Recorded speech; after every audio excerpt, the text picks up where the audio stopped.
Do you have some area of your house or maybe your apartment that currently needs a fresh coat of paint? What's wrong with you procrastinators? I'm kidding. Now, do you have the paint that you need to actually do the work? The answer is yes, because if it's not sitting on a shelf at your house, it's sitting on a shelf at the paint store. We all have access to the paint we need. So why do I bring this up? Well, here's my question. How helpful is paint sitting in a can? It's not helpful at all, you know that. Paint in a can has lots of potential. It makes no impact. Matter of fact, you leave it sitting in the can long enough and it's gonna go bad. So when does paint become useful? Only when you apply it. And there's your Journey at Home improvement tip of the week. No, actually, I want you to hold that thought because it's important. Welcome to Journey at Home, by the way, where we remind you to paint that room, and we also create content that makes it simple for you to follow Jesus. Just hit that subscribe button so we know you're here, and let's get going. This is episode 3 of our series, Spiritual Growth for Everyday Folks, and my goal for this series is to teach you how spiritual growth works and to give you the tools to grow in your relationship with Jesus this year. Because I am convinced spiritual growth is the only kind of growth that brings growth to every single area of your life. When people grow in their relationship with Jesus, everything in their life improves. So during this series, I want to teach you how to identify your next step to grow spiritually. And we've even provided you a spiritual growth assessment to accompany this content I'm teaching. If you just go to our app, you can find it there. If you don't have our app, search Journey Callaway in your app store. Now, so far in this series, we know there are 5 tools God gives us to grow our faith. And 4 of these, you can actually make habits in your own life to train yourself to grow spiritually. Now, you still need Jesus to do what only God can do, but these tools allow you to raise the sails on your sailboat so you got a better chance of catching the wind that Jesus sends. So, here are the tools again. Practical teaching, personal ministry, private disciplines, providential relationships, and pivotal circumstances. And remember, 4 of these 5 you have control over. The only one you can't control is pivotal circumstances.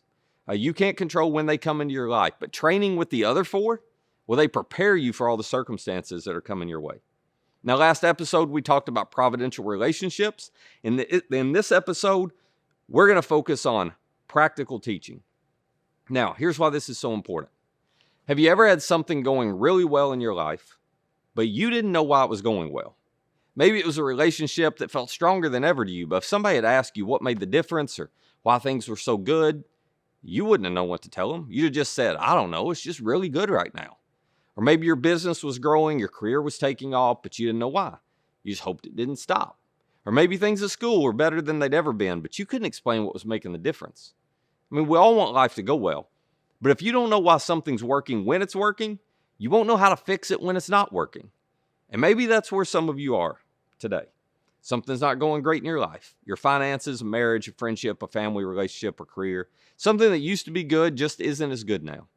But you don't know why, and you don't know what to do about it. Well, that's why these 5 tools are important to understand. And it's especially why you need to understand what we're talking about today. Simply put, practical teaching is when you hear something from Scripture taught in a way that you understand it and you know how to apply it to your life. You know what to do with it.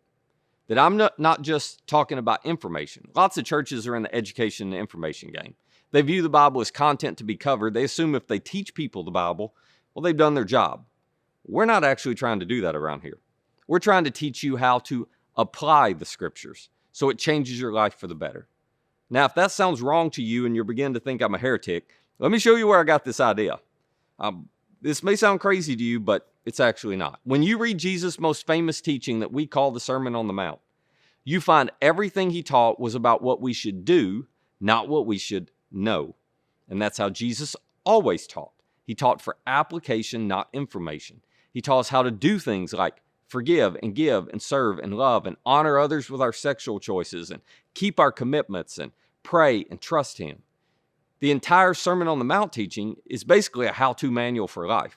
If you've never read it, you ought to take 15 minutes and do it. It is phenomenal. It's found in Matthew chapter 5, 6, and 7. And whether you follow Jesus or not, I bet you're going to find yourself going, well, yeah, I wish people lived more like that. Well, at the end of Jesus' teaching, I want to share with you what he says. He said, therefore, everyone who hears these words of mine. So absolutely, you have to know what he says or you can never do it.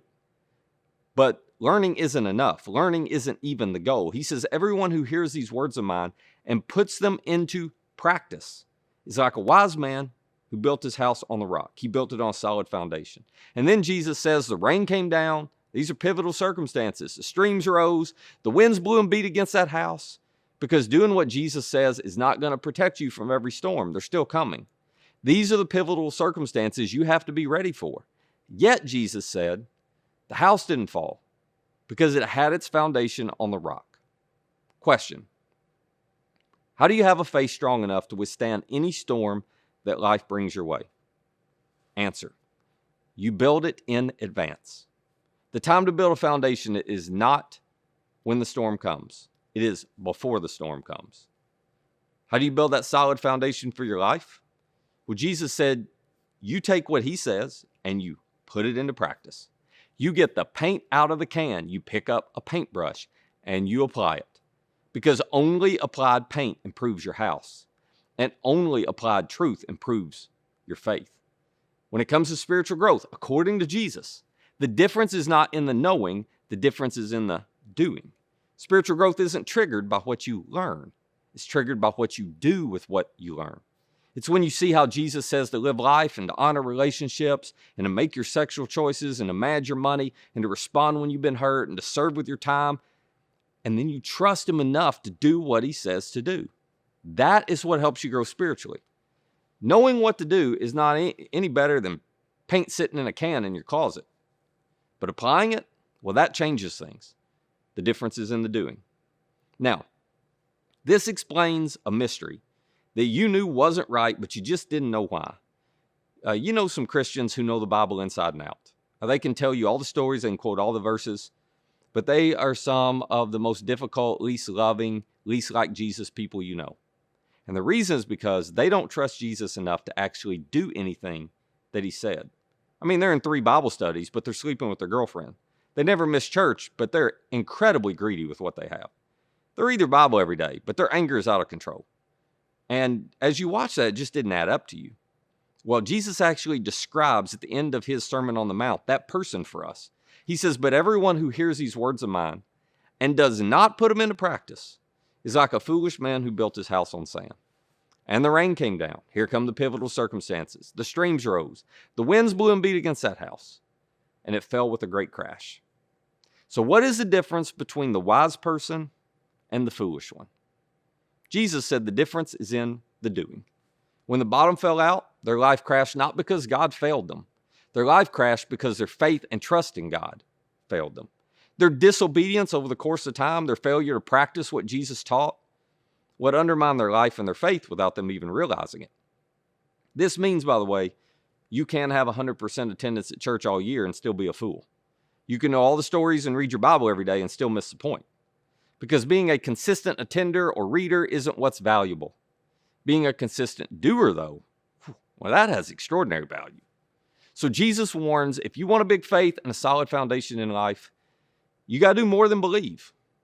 You got to actually do what he says. There's a big difference between believing something and doing it. There's a big difference between believing in nutrition and eating healthy, isn't there? You can be an expert at knowing nutrition, but it does you no good at all if you don't apply it. Well, the same thing's true for exercise. Everyone, you know the benefits of exercise. Your problem is not knowledge. It's application.